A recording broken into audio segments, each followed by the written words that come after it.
Assalamualaikum warahmatullahi wabarakatuh. Selamat pagi atau selamat siang untuk anakku kelas 12.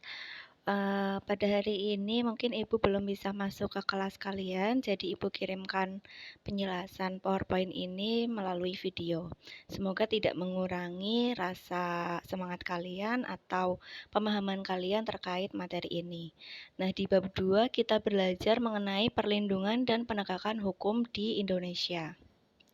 Untuk materi pokoknya, di sini ada 3 materi pokok, yaitu yang A, hakikat perlindungan dan penegakan hukum, yang B, peran lembaga penegak hukum dalam menjamin keadilan dan kedamaian, C, dinamika pelanggaran hukum. Hari ini kita cukup belajar yang A, hakikat perlindungan dan penegakan hukum, dan ada sedikit prolog untuk subbab yang B. Untuk yang A, hakikat perlindungan dan penegakan hukum. Bisa kalian cermati terlebih dahulu. Di situ ada 3 gambar. Nah, kalian lihat mungkin dari gambar di situ kalian bisa menyebutkan ada makanan atau minuman apa saja yang ada di situ.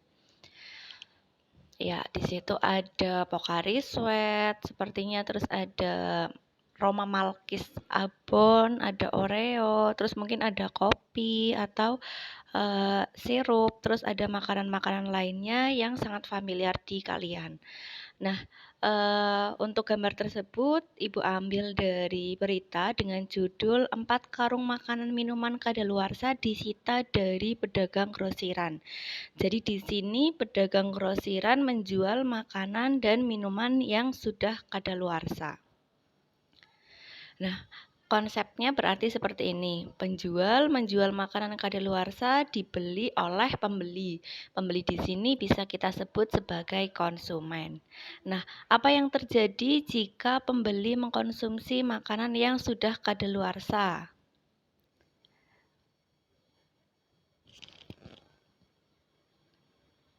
Ya, ternyata bisa diare, pusing, mual muntah, atau mungkin kalau sudah parah begitu bisa sampai meninggal. Nah, dari bagan ini terlihat bahwa yang untung adalah penjual, sedangkan yang rugi adalah pembeli. Penjual untung karena makanan yang sudah tidak layak harusnya bisa dibuang atau dimusnahkan, tetapi bisa dijual dan menghasilkan keuntungan atau laba. Sedangkan pembeli atau konsumen rugi karena setelah mengkonsumsi makanan tersebut menyebabkan sakit. Nah, bagaimana caranya supaya konsumen itu tidak mengalami kerugian? Di sini perlu adanya perlindungan hukum, khususnya Undang-Undang Nomor 8 Tahun 99 tentang perlindungan konsumen. Nah, setelah ada perlindungan hukum berupa undang-undang ini, apa yang terjadi jika penjual tetap nekat menjual makanan kadaluarsa? Berarti penjual bisa dikenai sanksi atau tindak pidana begitu. Nah, dari bagian ini bisa kita simpulkan bahwa perlindungan hukum di sini ada 2 pendapat. Kalian boleh ambil salah satu atau duanya juga boleh. Tapi yang jelas perbedaannya menurut Andi Hamzah dengan Simanjuntak, di sini kalau Andi Hamzah yaitu setiap orang. Di sini bisa pemerintah, bisa juga swasta. Sedangkan kalau Simanjuntak itu lebih ke upayanya pemerintah. Upaya pemerintah di sini bisa dalam bentuk misal membuat aturan atau membuat undang-undang. Nah, kenapa sih kok perlu adanya hukum? Ternyata fungsi hukum itu sendiri adalah untuk melindungi kepentingan manusia. Dengan contoh yang di bawah itu ada Undang-Undang Perlindungan Konsumen, ada juga tentang hak atas kekayaan intelektual. Jadi ketika kalian menciptakan sesuatu atau membuat sesuatu itu bisa segera dipatenkan supaya hal tersebut bisa menjadi milik kalian begitu. Terus selanjutnya,